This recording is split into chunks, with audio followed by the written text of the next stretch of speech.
Tunaanza na taarifa hii.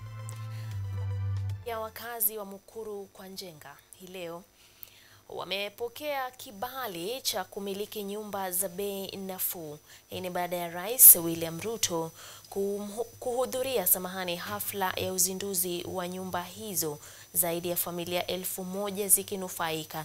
Kulingana na Rais Ruto, hatua hiyo inaonyesha juhudi za serikali yake za kutoa huduma bora kwa Wakenya.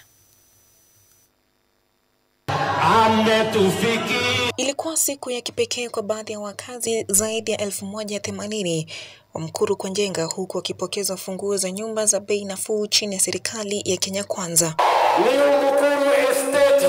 Akihudhuria hafla hiyo, Rais William Ruto kwa madaha na furaha alitaja kuwa tendo hilo ni mojawapo ya mipango muhimu ya serikali yake, haswa katika kutoa huduma bora kwa wananchi. Huku akikiri kuwa mradi huo wa nyumba za bei nafuu umekosolewa na baadhi ya wapinzani wa serikali yake, Ruto alisisitiza kuwa maono yake ya kujenga nyumba za bei nafuu haijakamilika bali ndio imeanza. Aidha, alitaja kuwa ana lengo la kukabidhi nyumba zingine takriban 1500 ifikapo mwezi Septemba mwaka huu. Hapa ni nyumba 1000 za kwanza.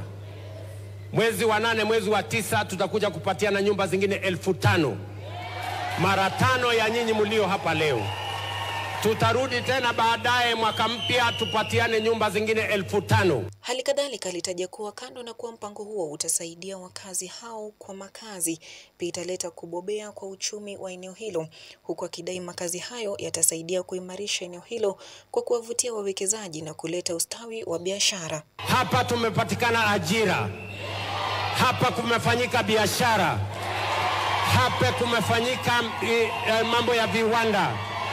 Viwanda wengi vijana wamepata nafasi ya kupata pesa. Ni kweli ama si kweli? Mbali na makazi, Ruto alidai kujenga hospitali ili kudumisha upatikanaji wa huduma za afya kwa raia. Tutajenga level 4 hospitali hapa ya kuwasaidia nyinyi watu wa hapa.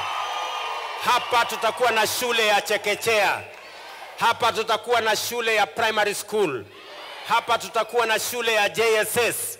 Hapa tutakuwa na shule ya sekondari. Watoto wenu hawataenda kusoma mahali kuna matope tena. Eneo hilo la Mukuru kwa muda umekuwa ukijulikana kwa mazingira bovu, ukosefu wa huduma muhimu kama maji na vinginevyo.